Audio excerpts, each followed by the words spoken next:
Hello everyone, চলে আসলাম আরেকটি নতুন ভিডিও নিয়ে করে। তো আজ হচ্ছে শুক্রবার আর এখন বাজে রাত 8টা 41। তো এখন ভিডিও করার কারণটা হলো আগামীকাল আমাদের বাড়িতে পুজো, মানে বাসন্তী মায়ের পুজো আগামীকাল। তো আজকে তো সপ্তমী আর কালকে হচ্ছে মহা অষ্টমী। তাই আমাদের বাড়িতে মাকে সাজানো হলো, ওদিকে যোগাড়যন্ত্র চলছে। তো চলো তোমাদের দেখাই। এই দেখো বন্ধুরা, মাকে কত সুন্দরভাবে সাজানো হয়েছে। আর এদিকে গণেশজিকেও সাজানো হয়েছে, খুব সুন্দর লাগছে মাকে এবং মায়ের ছেলেকে। আর এইদিকে হচ্ছে মা মনসা বিরাজমান।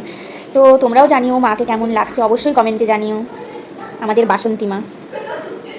তো চলো এরপরে বাকিরা কী করছে একটু দেখে আসি। তারা সবাই কালকে পুজোর জন্য যোগাড়যন্ত্র করছে, চলো দেখে আসি। এখানে কালকের জন্য আনাজ কাটা চলছে, বাপিও আনাজ কাটছেন, ভাইও আনাজ কাটছেন। আর একজনকে দেখো শাড়ি পরা, শাড়ি না ধুতি, ছোট পুরোহিত ঘরের। আর এদিকে মামুনি মালা গাঁথছেন। তো চলো দেখা। এই হচ্ছে আমার ছোট্ট একটা ভিডিও আজকের। তো ভালো লাগলে অবশ্যই ভিডিওটিকে লাইক এবং আমার ফেসবুক পেজটিকে ফলো করে দেবেন। টাটা।